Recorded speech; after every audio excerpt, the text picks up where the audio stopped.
खुशामदीद, good morning. बहुत बहुत शुक्रिया आप सभी का हमारे साथ ज्वाइन करने के लिए। 8:37 प्रोग्राम सलाम जेके आप देख रहे हैं दिल्ली के स्टूडियो से बराह रास्त। मैं हूं आपके साथ आसिफ रशीद।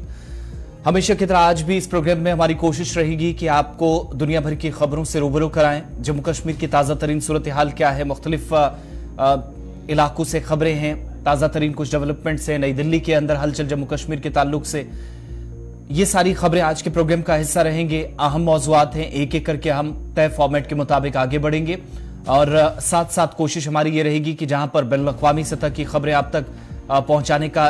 एक जिम्मा हमारा इस प्रोग्राम के जरिए रहता है, वो भी कोशिश हम करें और साथ ही साथ अपनी जिम्मेदारी सही तरीके से निभा सकें और कौमी सतह की कुछ अहम खबरें आप तक पहुंचाएं। आज शाहराहों के हवाले से बात होगी, रवाबित के हवाले से बात होगी, जम्मू कश्मीर की सियासत, इम्तिहानात, नौजवानों के हवाले से बात होगी। कुछ बयानात बड़े इंपॉर्टेंट हैं वो सामने आए हैं और हलचल जम्मू कश्मीर के ताल्लुक से नई दिल्ली के अंदर आज दिन भर देखने को मिल सकती है। इस पर डिटेल्स थोड़ी देर में आपके सामने रखेंगे और दीगर अहम मौज़ूआत भी इस प्रोग्राम का हिस्सा हैं। जहां पर एक अहम तकरीब होने जा रही थी दिल्ली के अंदर जिसकी इजाजत नहीं मिली, और एक बड़ी खबर जो इस वक्त जम्मू से, और साथ ही साथ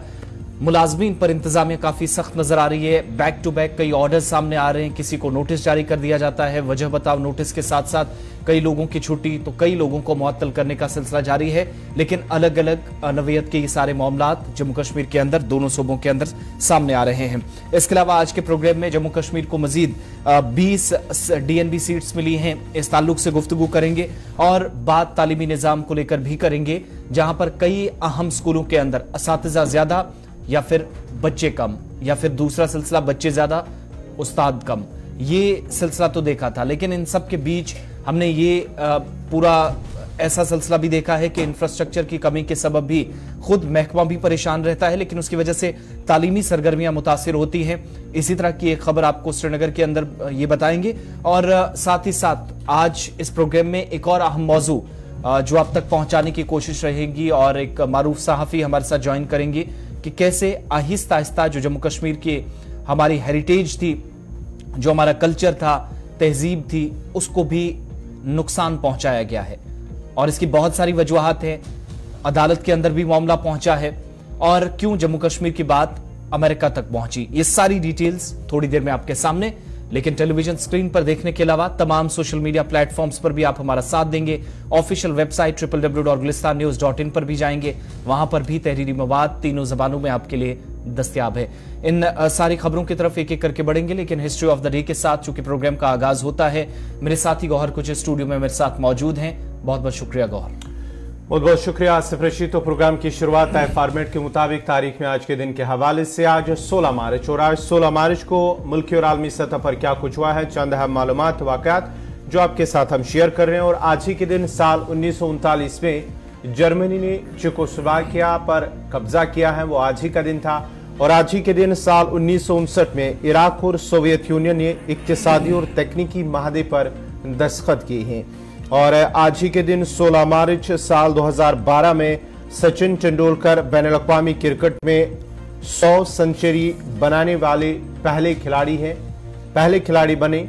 और आज ही के दिन 16 मार्च साल 2014 में क्रीमिया के लोगों ने यूक्रेन छोड़कर रूस में शामिल होने के हक में वोट दिया, वो आज ही का दिन था। और आज ही के दिन 16 मार्च साल 2008 में जनूबी वजीरिस्तान पाकिस्तान में अमरीकी मिसाइल हमले में 20 अफराद जान भाग जबकि 8 जख्मी हो गए। और आज ही के दिन 16 मार्च साल 1922 में सुल्तान फवाद मिस्र के पहले सुल्तान बने और इंग्लैंड ने मिस्र को तस्लीम किया। और आज ही के दिन 16 मार्च साल 1978 को अमेरिका ने नेवाडा में जौहरी तजुर्बा किया। और आज ही के दिन साल 1906 में मशहूर माहिर तालीम और हिंदी अदीब अंबिका प्रसाद तोदिया की पैदाइश हुई है। तो नाजरीन, ये थी आज के दिन के हवाले से, यानी कि तारीख में आज 16 मार्च को क्या कुछ हुआ है, चंद मालूमात वाक़यात जो आपके साथ हमने शेयर किए हैं। अब बाज़ाब्ता तौर पर खबरों की शुरुआत होगी और खबरों की शुरुआत करेंगे आसिफ रशीद। चलिए प्रोग्राम का आगाज बिला ताखीर करते हैं और सबसे पहले आपको जम्मू कश्मीर की खबर से रूबरू करवाते हैं। लेकिन नई दिल्ली से खबर है जहां पर हलचल मैंने प्रोग्राम के आगाज में बताया कि काफी ज्यादा आज देखने को मिल सकती है। वो इसलिए क्योंकि 11 तारीख को जम्मू के अंदर ऑल पार्टी मीटिंग मुनक्किद हुई। उस इजलास में यह तय पाया था कि जम्मू कश्मीर के मामलात दिल्ली के अंदर भी डिस्कस किए जाएंगे। हिज़्ब इख्तिलाफ के रहनुमाओं को साथ लेकर, जो टॉप अपोजिशन लीडर्स हैं उनका साथ लेकर जो मामलात हैं वो सरकार के नोटिस में और इलेक्शन कमीशन के नोटिस में चीजें लाई जाएंगी। और इलेक्शन कमीशन से भी इसलिए मुलाकात करने का जो है वो जो एक मीटिंग में प्लान बनाया गया था कि तमाम जो जम्मू कश्मीर की सियासी जमातें हैं, बीजेपी अपनी पार्टी और पीपल्स कॉन्फ्रेंस अगरचे उस मीटिंग से अलग रही थी, लेकिन ये जरूर बाकी जमातों ने तय पाया था, इत्तेफाक हुआ था कि वो इलेक्शन कमीशन से भी पार्टियों का एक वफद नई दिल्ली में मुलाकात करेगा। और मुलाकात आज दोपहर 2 बजे के आसपास होने जा रही है। और जम्मू कश्मीर के अंदर असेंबली इंतखाबात जल्द कराने की मांग इन पार्टी लीडरान की तरफ से, मुख्तलिफ सियासी जमातों के लीडरान जो हैं वो नई दिल्ली के अंदर आज ये मुतालबा इलेक्शन कमीशन के सामने रख सकते हैं। डॉक्टर फारूक अब्दुल्ला की क़यादत में ये तमाम लीडरान, जो हमें तफसीलात इस वक्त मिल रही हैं कि जो ऑल पार्टी डेलीगेशन है वो दिल्ली के अंदर मुलाकात करेगा। और रफी मर्ग नई दिल्ली के अंदर जहां पर 1 बजे के आसपास एक मीटिंग भी रखी गई है। अपोजिशन लीडरान आपस में बातचीत करने के बाद जो है इलेक्शन कमीशन से मुलाकात करेंगे। लेकिन इम्कान है कि जो लोग आज मुलाकात करने पहुंचेंगे इनमें डॉक्टर फारूक अब्दुल्ला के अलावा रविंद्र शर्मा, कांग्रेस के तर्जुमान आला, ये इस वफद का हिस्सा हो सकते हैं। Jammu Kashmir national panthers party के लीडर हर्षदेव सिंह, जो पहले आम आदमी पार्टी के साथ थे, वहां से छोड़कर पैंथर्स पार्टी दोबारा ज्वाइन किए हुए हैं, तो दोबारा वो पैंथर्स पार्टी की नुमाइंदगी करते हुए इस वफद का हिस्सा होंगे। इसके अलावा रतन लाल गुप्ता नेशनल कॉन्फ्रेंस के जो सूबाई सदर हैं वो इसका हिस्सा हो सकते हैं। और इसके अलावा अवामी नेशनल कॉन्फ्रेंस से Muzaffar Shah, Peoples Democratic Party से अमरीक सिंह रीन, जो कि इतलात है नई दिल्ली के अंदर आज इस वफद का हिस्सा हो सकते हैं। मास्टर हरी सिंह जो कि सीपीआईएम की तरफ से होंगे। और mission statehood president Sunil Dimple के अलावा दीगर कई अहम शख्सियात भी हैं जो नई दिल्ली के अंदर, चूंकि तय 11 तारीख को पाया था कि जम्मू कश्मीर के अंदर असेंबली इंतखाबात में ताखीर जानबूझकर कराई जा रही है, जो इल्जाम उस वक्त लगाया गया था हिज़्ब इख्तिलाफ की जानिब से, जिस पर चुटकी बीजेपी की तरफ से भी ली गई थी, जम्मू कश्मीर अपनी पार्टी की तरफ से भी रद्द-ए-अमल जाहिर किया गया था। लेकिन आज बड़ा इंपॉर्टेंट दिन है, 2 बजे के आसपास ये मुलाकात नई दिल्ली के अंदर होने जा रही है। और उससे पहले कई अहम मीटिंग्स भी हैं। 1 बजे के आसपास मीटिंग है जहां पर कई जो तलबा की तंजीमें हैं और असातिज़ा के ग्रुप्स हैं वो भी मुलाकात कर सकते हैं इन अहम शख्सियात से, क्योंकि 1 बजे के आसपास तमाम लीडरान एक साथ आएंगे, इकट्ठे हो जाएंगे। और 2 बजे के करीब जो हमारे जराए इस वक्त बता रहे हैं कि इलेक्शन कमीशन में इन तमाम लीडरान की मुलाकात ईसी हुकाम से होने वाली है।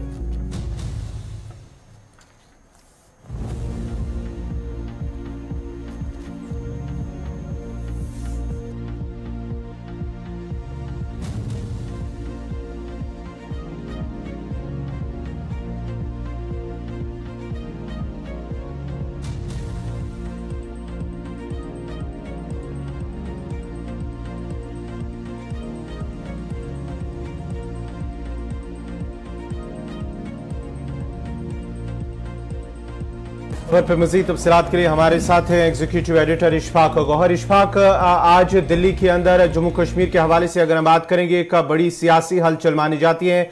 जो अपोजिशन लीडरान है उनके साथ मीटिंग होगी। जम्मू कश्मीर का एक आला सतही वफद जो सियासी लीडरान का है वो आज दिल्ली पहुंच रहा है। इलेक्शन कमीशन, जो जराये के हवाले से खबर आ रही है कि इलेक्शन कमीशन से भी उनकी मुलाकात मुतवक्का है, क्या कुछ मजीद अपडेट्स है? देखिए, बिल्कुल इसमें कोई शक नहीं है कि आज दिल्ली के अंदर सरगर्मियां बहुत ज्यादा होनी है जम्मू कश्मीर के हवाले से। लेकिन एक बड़ी बात इसमें यह है कि पहले 1 बजे के आसपास कॉन्स्टिट्यूशनल कोर्ट जो है वहां पर ऑल पार्टीज मीटिंग का एक इजलास होना है, जिसमें दिल्ली से भी कुछ लीडर्स एक्सपेक्टेड है, जो नेशनल पार्टीज के लीडर्स हैं वो एक्सपेक्ट है कि वो इसका हिस्सा बनेंगे। और उसके बाद तकरीबन 2 बजे के आसपास इलेक्शन कमीशन ऑफ इंडिया के पास ये डेलीगेशन, जिसको डॉक्टर फारूक अब्दुल्ला साहब लीड कर रहे हैं और आज से जिस थोड़ी देर पहले डिटेल्स बता रहे थे वो मिलने के लिए जा रहे हैं। लेकिन सियासी पंडितों का मानना है कि जिस तरीके से जिस शिद्दत के साथ इस चीज को उठाना चाहिए था और यूनाइटेड केसों का जाना चाहिए था वो कहीं ना कहीं नजर नहीं आ रहा, क्योंकि इसमें former chief minister Ghulam Nabi Azad missing है, उनकी पार्टी कुछ का कोई भी इसमें नहीं है, इसमें पीपल्स कॉन्फ्रेंस का कोई नहीं है, इसमें जम्मू कश्मीर अपनी पार्टी का भी कोई नहीं है। अगर जम्मू कश्मीर के हवाले से चुनाव हर कोई चाहता है तो इसमें एक यूनाइटेड आवाज लेकर जाना चाहिए था, लेकिन फॉर्मर चीफ मिनिस्टर का न होना, गुलाम नबी आजाद का इसमें न होना कहीं न कहीं इस पूरे कोरम पर सवाल उठा रहा है। और फिर जब आप इस कोरम को देखेंगे, डॉक्टर फारूक अब्दुल्ला और हसनैन मसूदी साहब को अगर आप माइनस करेंगे तो कोई बड़ा चेहरा आपको यहाँ पर नजर नहीं आ रहा है जिसकी कोई बड़ी पॉलिटिकल फेस हो, चाहे जम्मू के अंदर हो या कश्मीर के अंदर हो। तो ये भी कुछ सियासी पंडितों का मानना है कि लेट इट बी, एक इनिशिएटिव तो लिया गया है जी, तकरीबन 2 सालों बाद की इस तरीके का प्रोसेस बनाया जाए, एक दबाव बनाया जाए दिल्ली के अंदर कि जम्मू कश्मीर के अंदर चुनाव कराया जाए। बहरहाल चुनाव के हवाले से जब हम बात कर रहे हैं तो बीजेपी का स्टैंड इसमें ऑलरेडी क्लियर है कि मुनासिब वक्त पर इलेक्शन कमीशन जो है वो अपनी अनाउंसमेंट करेगा, लेकिन आज क्या कुछ सामने आएगा इस पर सबकी नजर रहेगी, क्योंकि हमारे जराया लगातार ये बता रहे हैं कि अगले महीने चुनाव आयोग की एक इम्पोर्टेंट मीटिंग होने जा रही है first week of next month, जिसमें कुछ मेजर डिसीजंस लिए जाएंगे। हो सकता है वो बात कहीं ना कहीं फारूक अब्दुल्ला या ये पूरा अपोजिशन का जत्था जो है उनको कहीं ना कहीं पता हो, और यही वजह है कि वो इस टाइम और इस वक्त को अपॉर्चुनिटी समझते हुए अपनी बात को रखें पहले ही, ताकि अगर कोई इलेक्शन कमीशन डिसीजन लेता है उसमें जम्मू कश्मीर के हवाले से भी कोई बात जो है सामने आ सके। तो बहरहाल सबकी नजरें आज दिल्ली पर रहेंगी, जहां पर पहले कॉन्स्टिट्यूशनल कल और उसके फौरन बाद जो दूसरा मामला होगा वो इलेक्शन कमीशन ऑफ इंडिया का दफ्तर होगा, और देखना होगा कि बॉडी लैंग्वेज और बाद में इलेक्शन कमीशन की तरफ से क्या कुछ कहा जाएगा।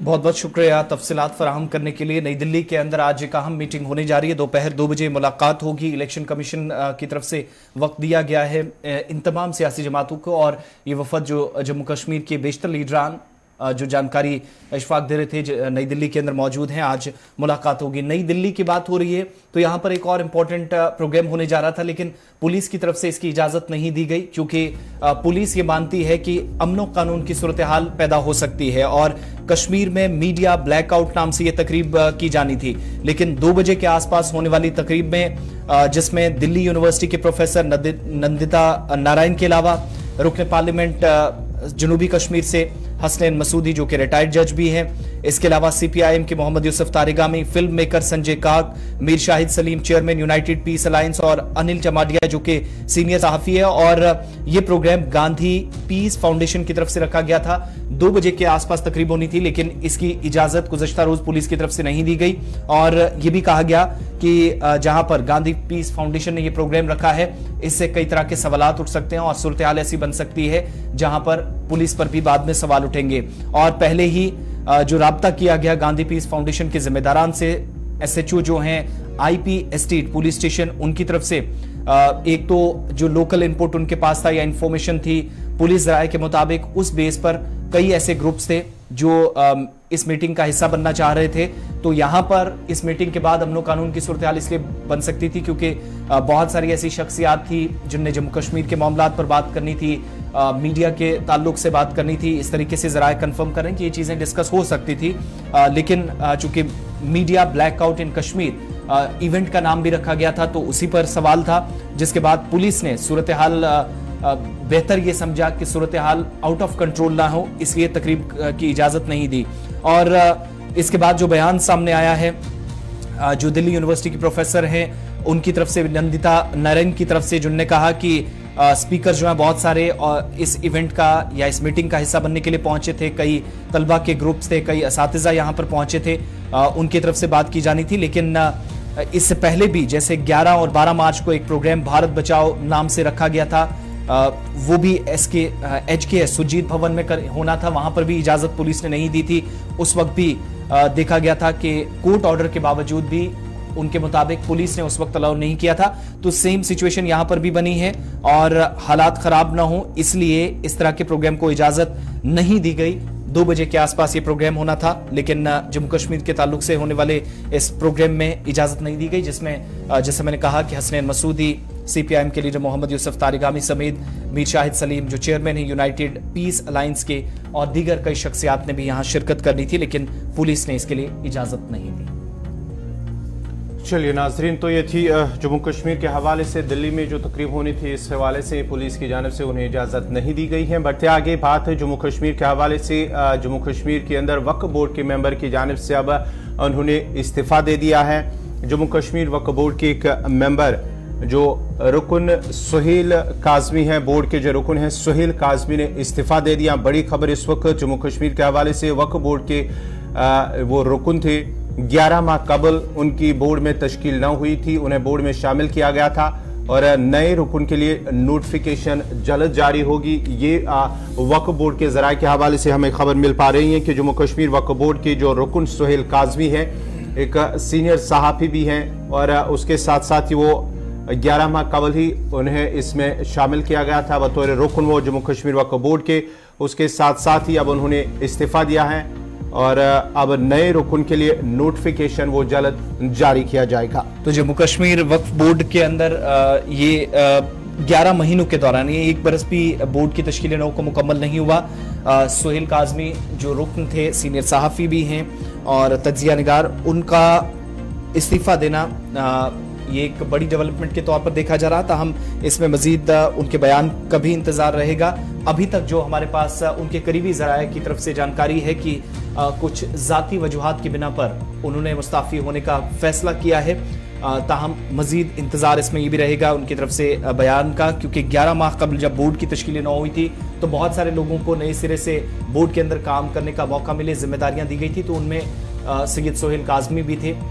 इनको भी बतौर मेंबर जम्मू सूबे के अंदर बड़ी जिम्मेदारी दी गई थी और मुख्तलिफ इलाकों के अंदर सरगर्म बोर्ड के चेयरपर्सन के साथ नजर आए, कई अहम फैसलों का हिस्सा रहे।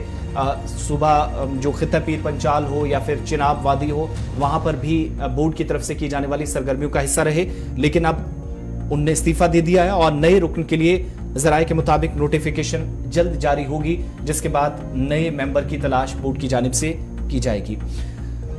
अब आगे बढ़ते हैं, बात जरा उन उम्मीदवारों की भी जो एहतिजाज कर रहे थे और इसमें एक और बयान सामने आया है। एसएसबी के यानी जो एसएसबी का जो तनाज़ा जम्मू कश्मीर के अंदर है, जो इम्तिहानात आज से शुरू होने थे उनको पहले ही मौखर करने का फैसला लिया गया था। 16 तारीख से 5 अप्रैल तक एसएसबी ने इम्तिहानात कराने थे, लेकिन एसएसबी का ये जो तनाज़ा है इस पर जेके बोर्ड के चेयरपर्सन का, जेके एसएसबी के चेयरमैन का बयान सामने आया, जहां पर कल लेफ्टिनेंट गवर्नर ने बयान दिया था और इसके बाद राजेश शर्मा जिनका बयान आया कि तकनीकी वजूहात की बिना पर पेपर को बगैर किसी दबाव में आए हुए इस वक्त मुलतवी करना पड़ा या मौखर करने का फैसला लिया गया और बोर्ड हुकाम दोबारा से जल्द इम्तिहानात मुनक्कद करेगी और दोबारा मुकम्मल तौर पर तैयारी के साथ आगे जाएगी। शायद कुछ कमियां तकनीकी तौर पर रही या खराबियां रही, क्योंकि ये एग्जाम्स जो थे 16 मार्च से आज से शुरुआत होनी थी और 5 अप्रैल तक होनी थी। ये सीबीटी बेस्ड था, यानी कंप्यूटर बेस्ड रिटन टेस्ट था। तो उस पर अब उन्होंने वजाहती बयान जारी कर दिया है, जिनके मुताबिक प्रोटेस्ट जरूर चल रहे हैं और ये कहा जा रहा है कि एहतिजाज की वजह से इंतजामिया ने दबाव महसूस किया, परेशानी इंतजामिया की बढ़ी, जिसके बाद गुज़श्ता रोज फैसला लिया गया था। लेकिन उन्होंने इस तरह के इल्जामात से, इस तरह के सवालों से बचते हुए इस पर जो जवाब दिया और कहा कि कुछ टेक्निकल फॉल्ट्स रहे या टेक्निकल रीजंस रहे, जिसकी बिना पर जो कंप्यूटर बेस्ड एग्जामिनेशन टेस्ट मुख्तलिफ ओहदों के लिए इनकी शुरुआत आज से होनी थी, 16 मार्च से 5 अप्रैल तक जो तय शेड्यूल था, लेकिन अब इस पर नहीं होंगे। और जो फिजिकल कंडीशंस हैं या कंप्यूटर सिस्टम है, सॉफ्टवेयर अपडेट करना था, अगर कोई डैमेज ना हो उसकी भी सिचुएशन देखनी होती है, कंप्यूटर में कोई परेशानी ना आए जब इम्तिहान में उम्मीदवार बैठे हों, उनके मुताबिक परेशानी काफ़ी ज़्यादा रहती है और इसलिए शेड्यूल जो था उसको पोस्टपोन किया गया। और उन्होंने कहा कि ये जो डेफरमेंट की अप्रोच थी ये अब आगे आने वाले दिनों में ख़त्म होगी, इसलिए क्योंकि इस तनाज़े को इस एतबार से भी हम बहुत सारे लोग देखते हैं कि शायद एहतिजाज की वजह से ये हुआ, लेकिन ऐसा नहीं, तकनीकी वजूहात की बिना पर और बहुत जल्द मुकम्मल तैयारी जो है वो की जा रही है। दोबारा से इम्तिहानात के लिए शेड्यूल जारी किया जाएगा। तो चलिए नाज़रीन, ये थी एसएसबी के हवाले से खबर। अब जरा बढ़ते हैं आगे, बात जरा उस घोटाला मामले की करते हैं। जी हाँ नाज़रीन, एसआई भर्ती घोटाला मामला जो है उसमें कई अफराद को, मुलविस अफराद को गिरफ्तार किया गया है, लेकिन अब जम्मू कश्मीर लद्दाख हाई कोर्ट की जानिब से जो बीएसएफ एहलकार इसमें मुलविस पाया गया था उसकी जमानती अर्जी 5वीं बार मुस्तरद कर दी गई है। Jammu Kashmir police sub inspector जो घोटाला मामला है उसके अहम मुलजिम बीएसएफ ऑफिसर की जमानत दरख्वास्त को जम्मू कश्मीर लद्दाख हाई कोर्ट ने एक बार फिर मुस्तरद कर दिया है और इससे कबल भी इसकी जमानत दरख्वास्त 4 बार मुस्तरद कर दी गई थी। जस्टिस संजय धर ने बीएसएफ के कमांडेंट कर्नल सिंह की जमानत की दरख्वास्त मुस्तरद करते हुए कहा कि जो मुकाबला जाती यानी कि कॉम्पिटिटिव एग्जाम्स से मुतलिक सवाल या पर्चों को लीक करने या उन्हें फरोख्त करने में मुलविस है, हजारों नौजवानों के करियर से खेल रहा है, ऐसे शख्स के खिलाफ उनके खिलाफ जो जमानत है उसके मुस्तरद करना बनता है, ये कहा गया कल कोर्ट की जानिब से। और साथ ही साथ पुलिस को यह हिदायत दी गई है कि इसकी जो जांच है वो मुकम्मल की जाए। जो जांच कमेटी जो सीबीआई इस सिलसिले में जांच कर रही है उसे ये भी हिदायत दी गई है कि वो तहकीकात मुकम्मल करे और 3 माह के अंदर अंदर ही जो चार्जशीट है वो दाखिल करे, क्योंकि नौजवानों के साथ, उम्मीदवारों के साथ, उनके करियर के साथ खेलना ये कहीं ना कहीं नाइंसाफी और एक बड़ा जुर्म है, अदालत की जानिब से कहा गया है। उससे पहले भी इस सिलसिले में कई अफराद को गिरफ्तार किया गया है, न सिर्फ जम्मू कश्मीर बल्कि जम्मू कश्मीर के बाहर भी मुख्तलिफ मकामात पर पुलिस की जानिब से मुलविस अफराद की गिरफ्तारी हुई है। और कल इससे एक बार फिर यानी कि 5वीं बार इसकी दरख्वास्त जो है वो मुस्तरद कर दी गई है।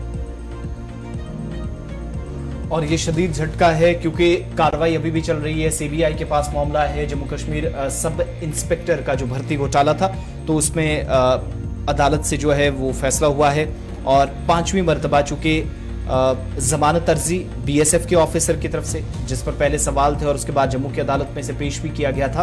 और 5वीं मरतबा उसे अदालत से झटका लगा है जब जो बेल अर्जी थी या बेल एप्लीकेशन कह लीजिए, जमानत अर्जी थी, वो मुस्तरद हो गई है। आगे बढ़ते हैं। जम्मू कश्मीर के ताल्लुक से बात हो रही है तो एक और अहम फैसला हुआ है और ये फैसला सेहत के बुनियादी ढांचे को बेहतर बनाया जाए, कामकाज अस्पतालों के अंदर, मेडिकल कॉलेजेस के अंदर, बड़े सरकारी अस्पतालों के अंदर अच्छा हो, इसके लिए एक अहम फैसला जम्मू कश्मीर के अंदर लिया गया है और मजीद निशिस्तें देने का फैसला या जो निशिस्तें हैं वो मंजूर कर ली गई हैं जम्मू कश्मीर के लिए। एक तो ये कि यूनियन टेरिटरी को जो पहले सीटें मिली थी उसके अलावा डीएनबी की मजीद 20 सीटें मिलेंगी, जिसके लिए अनाउंसमेंट भी न सिर्फ हुई, मंजूरी भी मिल गई है इसके साथ साथ। एक तो ये कि जम्मू कश्मीर के अंदर डीएनबी यानी डेवलपमेंट ऑफ नेशनल बोर्ड की बेहतरी के लिए एक इकदाम इसकी जानिब से उठाया गया और इकदाम के तौर पर national board of examination in medical science यानी NBESMS ने 2023 के सेशन के आगाज के दौरान जम्मू कश्मीर के जो बड़े इदारे हैं उनके लिए डीएनबी के तहत मजीद 20 सीटें देने के लिए मंजूरी दे दी है। निशिस्तें पहले जो दी गई थी उससे ये 20 सीटें अलग होगी, ये क्लियर कर दिया गया है, यानी उनमें ऐड करके वो पहली जो सीटें थी 50 के आसपास उसमें इनको ऐड नहीं किया जाएगा, ये उससे अलहदा होंगी। और जो तकसीम कारी का अमल है इसमें गवर्नमेंट मेडिकल कॉलेज श्रीनगर को FNB पेडियाट्रिक्स और एनेस्थीसिया में 2 सीटों को मंजूरी मिली। GLM अस्पताल श्रीनगर जनरल सर्जरी में 3 पोस्टें, इसके अलावा MBBS DNBS सीटें मिली, 3 सीटें मिली हैं। डिस्ट्रिक्ट अस्पताल उधमपुर को पीडियाट्रिक्स और जनरल मेडिसिन के तहत 5 सीटों की मंजूरी दी गई है। डिस्ट्रिक्ट हॉस्पिटल पुंछ को जनरल मेडिसिन में 2, डिस्ट्रिक्ट हॉस्पिटल गांधरबल को यहां पर भी जनरल मेडिसिन और डिप्लोमा पीडियाट्रिक्स में 2 सीटें मिलेंगी। डिस्ट्रिक्ट हॉस्पिटल कुलगाम को फैमिली मेडिसिन में 2 और कम्युनिटी जो हेल्थ सेंटर है CHC कुपवाड़ा है इसको भी डिप्लोमा पीडियाट्रिक्स में 2 निशिस्तें मिलेंगी। और मिशन डायरेक्टर जो NHM जम्मू कश्मीर हैं उनकी तरफ से जो तफसीलात शेयर की गई हैं कि जम्मू कश्मीर में जिले सतह पर DNB कोर्सेज के नफाज को मुल्क में एक बेहतरीन अमल करार दिया गया है और यूटी में DNB प्रोग्राम के तहत इंतजामिया जो है या महकमा है सेहत और तिब्बी तालीम पर फोकस किए हुए हैं और महकमे की जानिब से मुशावरत की गई थी, सेहत और तिब्बी तालीम की इसमें तजावीज़ थी, नेशनल हेल्थ मिशन की तजावीज़ थी। इसके बाद ये जो मुश्तरका कोशिशें हुई, नताइज ये आए कि इनके मेहनत के नतीजे के बाद सेशन 2022 के दौरान जो तस्लीम शुदा महकमे थे उनकी 250 नशिस्तें उस वक्त दी गई थी। सेहत के जो इदारे हैं टीमों की निगरानी हो, इसके लिए फोकस सरकार की तरफ से हो, उस वक्त जो सीटें दी गई थी। उसके अलावा ये जरूरत महसूस की गई कि कई ऐसे बड़े इदारे हैं, अस्पताल हैं, बशमूल गवर्नमेंट मेडिकल कॉलेज श्रीनगर, जहां पर अभी भी कुछ परेशानियां हैं, तो मजीद DNB के तहत 20 सीटें देने के लिए मंजूरी दे दी गई है। साथ ही जम्मू कश्मीर में तमाम जो डिस्ट्रिक्ट हॉस्पिटल्स हैं और जो कम्युनिटी हेल्थ सेंटर्स हैं CHCs हैं, यहां पर भी डीएनबी कोर्सेज को बढ़ाने के लिए कोशिश हुई है और आने वाले दिनों के अंदर एक और अहम इजलास जराये के मुताबिक होने जा रहा है, जहां पर फैसला लिया जाएगा कि 30 से ज्यादा जो दरख्वास्तें हैं वो जमा कराने का मंसूबा मजीद डीएनबी सीटों के हवाले से बनाया जा रहा है महकमा तिब्बी तालीम की जानिब से, जो हेल्थ एंड मेडिकल एजुकेशन है, सेहत और तिब्बी तालीम का महकमा। इसके अलावा कोर्सेज के नफाज, सेहत की देखभाल, डीएनबी की जो खिदमात हैं या अफरादी कुव्वत का जो तकसीम कारी का अमल है, कितनी सीटें किस डिपार्टमेंट को किस हॉस्पिटल के अंदर दी जाएंगी, इसके लिए मजीद एक तजवीज तैयार की गई है, एक प्रपोजल तैयार किया गया है। 30 के करीब आने वाले दिनों के अंदर हो सकता है इस पर भी फैसला हो। डीएनबी के तहत जो 20 सीटें मिली हैं, शायद 30 सीटें और भी मिल सकती हैं या 25-30 के आसपास और फैसला हो सकता है, क्योंकि ये कंसर्न्ड अथॉरिटीज या जो महकमा सेहत के अंदर जिम्मेदारान है वो कंफर्म कर रहे हैं कि एक अहम इजलास आने वाले दिनों के अंदर होने जा रहा है, ताकि न सिर्फ अस्पतालों के अंदर स्ट्रक्चर को मजबूत बनाया जाए, बल्कि जो मेन और मशीनरी को बेहतर करने की कोशिश होती है, अफरादी कुव्वत हो, कहीं से कोई शिकायत ना हो, इस बात पर फोकस है। इसके लिए डीएनबी के तहत मजीद पोस्टें जो है वो हासिल की जा सकती हैं। यहाँ पर यह भी आपको बताना जरूरी है कि इन इदारों को मजबूत करना या सरकारी मेडिकल कॉलेज में जहां पर भीड़ ज्यादा होती है, डॉक्टर्स की कमी रहती है, उन शिकायतों को दूर करना और माहिरीन की कमी अगर कहीं पर है तो उनको जीएमसीज के अंदर दूर किया जाए। स्कीम के अलावा जिला अस्पतालों में नए सरकारी मेडिकल कॉलेजों में जो डीएनबी कोर्सेज हैं मुतारिफ कराए गए हैं, तो वहां पर डीएनबी कोर्सेज मुतारिफ कराने के बाद अफरादी कुव्वत की अदम दस्तयाबी के हवाले से या कम होने के हवाले से शिकायत थी, उनको दूर करने के लिए डीएनबी की मजीद 20 सीटें जम्मू कश्मीर को मिल गई हैं और मजीद आने वाले दिनों में मिल सकती हैं, जिसके लिए मंसूबा तैयार किया जा रहा है।